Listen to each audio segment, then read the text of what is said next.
Hello, MAR directors. I'm Ron Rusin, your 2015 Secretary Treasurer. I'd like to take a few minutes to provide this overview of MAR's financial statements. Hopefully this will help you prepare for the next set of MAR caucuses and the Board of Directors meeting. This email with the link that directed you to this video contains the actual financial statements. I hope that you take time to review them before our caucuses. Although this short video can't cover everything, I'll point out some of the main items. Before each caucus, you will receive statements for each month of the previous period, but we will highlight only the most recent month. All financial statements have been reviewed by our finance and executive committees. I'll recap the financial statements as of July 2015. For the purpose of this video, I will round the numbers to the nearest thousand. Please note the actual figures are included in the materials you receive and appear on a screen as well. First, we'll look at the balance sheet, more formally known as the Consolidated Statement of Financial Position. The first column shows MAR's unrestricted assets and liabilities. This represents the bulk of the association's activities as a 501(c)(6) business association. Looking at the unrestricted column as of July 31st, 2015, key items include short-term investments of $5,573,000 and total long-term investments of $2,637,000. Total current assets of $6,196,000. On the liabilities and equity side, we received $1,318,000 in advance dues. This represents all the dues received by MAR but not yet recognized as earned income. Total current liabilities is $1,733,000.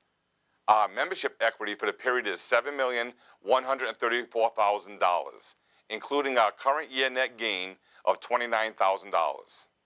For the Private Property Protection Fund, we show short-term investments of $759,000 and long-term investments of $417,000. Total liabilities and equity is $1,176,000, which is above the $1 million target set by our Government Affairs Committee. Current year net loss is $16,000. The Charitable Foundation, our 501(c)(3) entity, shows total assets of $69,000. Current year net loss is $23,000. Finally, RPAC shows only cash because investments are prohibited. That figure is $132,000. Current year net gain is $10,000. Our newest financial report is the Profit and Loss Variance Report, which is a hybrid of both the full P&L report and the variance report. This is one that I'll use to provide you with a bit more detail for 2015. The key variances beginning with association management include dues, which had a positive variance of $19,000. Reflecting that at the end of July, we received payments of 20,939 full-year equivalent members, which is 219 more than budgeted. Miscellaneous revenue had a positive variance of $1,000, which is relative to the NER grant received for the Smart Growth sponsorship at the Locust Summit. Next, postage had a positive variance of $2,000, reflecting the quarterly charge to other departments and programs for their postage use. Compensation, taxes, and benefits had a positive variance for the end of July of $12,000 due to an employee out on leave for a couple of months. Overall, association management had a total net positive variance of $13,000. In government affairs and legal, government affairs had a negative variance of $3,000.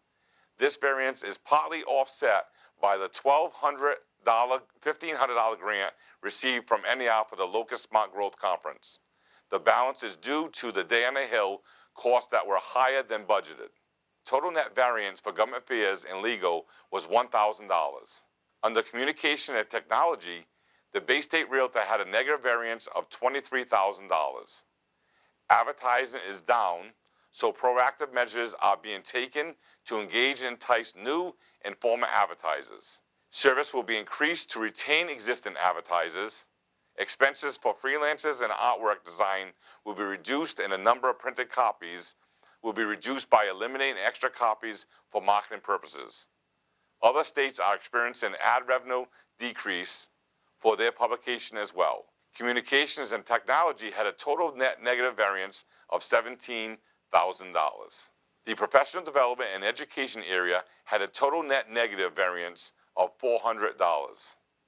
Finally, in local association and volunteer support, NAR Director Travel had a positive variance of $1,000. This reflects the accrual adjustment since all charges are in. Realtor Hospitality had a negative variance of $3,000, reflecting the cost of issues briefing, meeting, and increased reception costs. Leadership Symposium had a positive variance of $3,000, reflecting that not one speaker fee was incurred. Overall, local association and volunteer support had a total net positive variance of $3,000. The final report is our investment report. Because Ed Levine will provide the bulk of the report at the BOD meeting, I would just point out this page, which is our year-to-date summary through the second quarter. The MAR general account had a net investment gain of $11,000 for the year. Our ending value is $6,682,000. This is inclusive of the $2.185 million in building proceeds.